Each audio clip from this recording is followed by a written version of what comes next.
अस्सलाम वालेकुम। सऊदी अरब के अंदर काम करने वाले गैर मुल्की लोगों को साल में 21 दिन या 30 दिन की छुट्टी दी जाएगी सैलरी के साथ में। लेकिन अगर आप लोग ये छुट्टियां नहीं लेंगे तो ये छुट्टियां ख़त्म हो जाएंगी और इनका पैसा भी आपको नहीं मिलेगा। तो आज की इस वीडियो में मैं आपको बताऊंगा 21 दिन की छुट्टी किन लोगों को मिलेगी और 30 दिन की छुट्टियां किन लोगों को मिलेगी और किस तरह से, अगर मान लीजिए आप साल में छुट्टी नहीं जाना चाहते हैं तो किस तरह से आप अपनी छुट्टियों को बचा सकते हैं या इसका पैसा ले सकते हैं। इसके अलावा और भी काफ़ी सारी ज़रूरी जानकारी आई है, तो आपसे रिक्वेस्ट है वीडियो को शुरू से लेकर आखिर तक ज़रूर देखें और इस वीडियो को ज़रूर शेयर भी कीजिएगा अपने दोस्तों के साथ में। दोस्तों, आज की एक बड़ी खबर आपके साथ में शेयर करना चाहूँगा। सऊदी अरब का अल कसीम से आई है, जिसमें बताया गया है कि अल कसीम की पुलिस ने 3 पाकिस्तानी लोगों को गिरफ्तार किया है जो कि कॉपर के केबल और इलेक्ट्रिक वायर की चोरी कर रहे थे। और आप वीडियो में भी देख सकते हैं, ये लोग चोरी करके अपनी गाड़ी में लेकर के जा रहे थे। इन तीनों पाकिस्तानी लोगों को गिरफ्तार कर लिया गया है। इसके अलावा भी सऊदी अरब के अंदर गैर मुल्की लोगों के रिहाइश पर छापेमारी शुरू हो गई है और काफ़ी लोगों ने पिछली वीडियो में कमेंट करके भी इसके बारे में बताया था कि उनके रूम पर सऊदी पुलिस पहुंची थी, क्योंकि अभी नए साल में चेकिंग शुरू हो गई है। एक और नया अभियान शुरू किया गया है इलीगल लोगों को पकड़ने के लिए। तो आप यहाँ पर देख सकते हैं, सऊदी मिनिस्ट्री ऑफ इंटीरियर की तरफ से जानकारी आई है। इस हफ्ते सऊदी अरब के अंदर अलग अलग जगह से 19,541 इलीगल गैर मुल्की लोगों को गिरफ्तार किया गया है, जिनमें 11,402 ऐसे गैर मुल्की थे जिनके इकामे एक्सपायर थे या वो भाग करके काम कर रहे थे। इसके अलावा ऐसे गैर मुल्की थे जिन्होंने इलीगल तरीके से सऊदी अरब के अंदर एंट्री की थी। अलावा यहाँ पर बताया गया कि 3,364 ऐसे गैर मुल्की भी थे जिनके इकामे में जो काम लिखा हुआ था वो काम नहीं कर रहे थे, बल्कि कोई और दूसरा काम कर रहे थे। तो इन सभी लोगों को गिरफ्तार कर लिया गया है।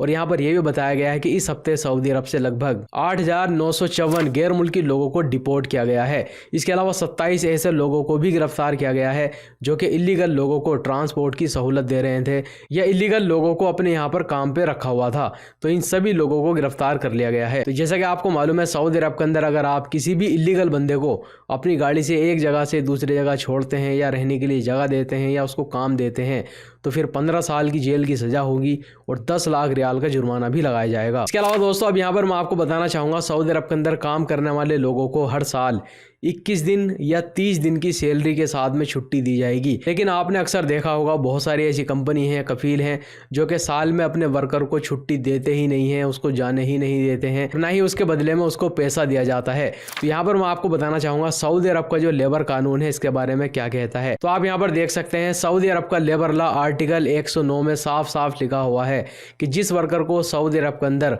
5 साल से कम हुए हैं, मान लीजिए आप किसी कफील के पास में या किसी कंपनी में काम करते हैं और आपको अभी 5 साल से कम हुए हैं, तो हर साल 21 दिन की आपको छुट्टी दी जाएगी, वो भी सैलरी के साथ में। अगर मान लीजिए आप किसी कंपनी में काम करते हैं, कफील के पास में काम करते हैं और आपको 5 साल से ज़्यादा हो गए हैं, यानी कंटिन्यू यहाँ पर काम करते हुए 5 साल से आपको ज़्यादा हो गए हैं, तो फिर हर साल 30 दिन की छुट्टी दी जाएगी, वो भी सैलरी के साथ में। लेकिन यहाँ पर यह भी कहा गया है कि आपका जो कफील है वो आपको रोक भी सकता है और ज़्यादा से ज़्यादा 90 दिन के लिए रोक सकता है।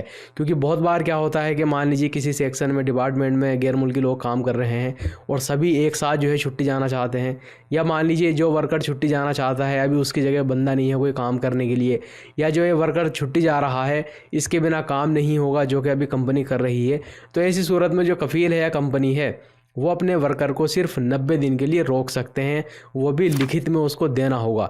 लेकिन सबसे बड़ी बात यहाँ पर यह है, जो कि मैंने आपको वीडियो को शुरू में बताया, कि ये जो साल में आपको 21 दिन की छुट्टी आपकी बनती है या 30 दिन की छुट्टी बनती है, अगर आप ये नहीं लेंगे तो ये ख़त्म हो जाएगी। तो इसको बचाने का तरीका यहाँ पर बताया गया है इसी कानून में। अगर मान लीजिए आपने साल में छुट्टी नहीं ली है, यानी जो भी आपकी छुट्टी बनी है 21 दिन की या 30 दिन की, वो आपने नहीं ली है, तो यहाँ पर यह बताया गया है कि कफील और कंपनी को यह लिखित रूप में देना होगा कि ये कंपनी और कफील ने ही आपको रोका है यहाँ पर।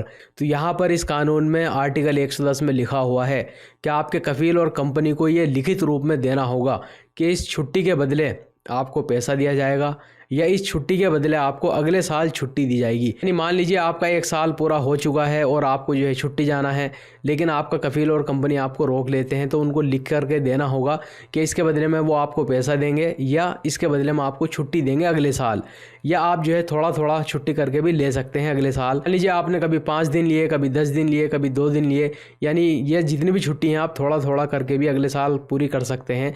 लेकिन अगर आपका कफील और कंपनी लिखित रूप में आपको देता है कि वो आपको पूरी छुट्टी जो है अगले साल दे देंगे।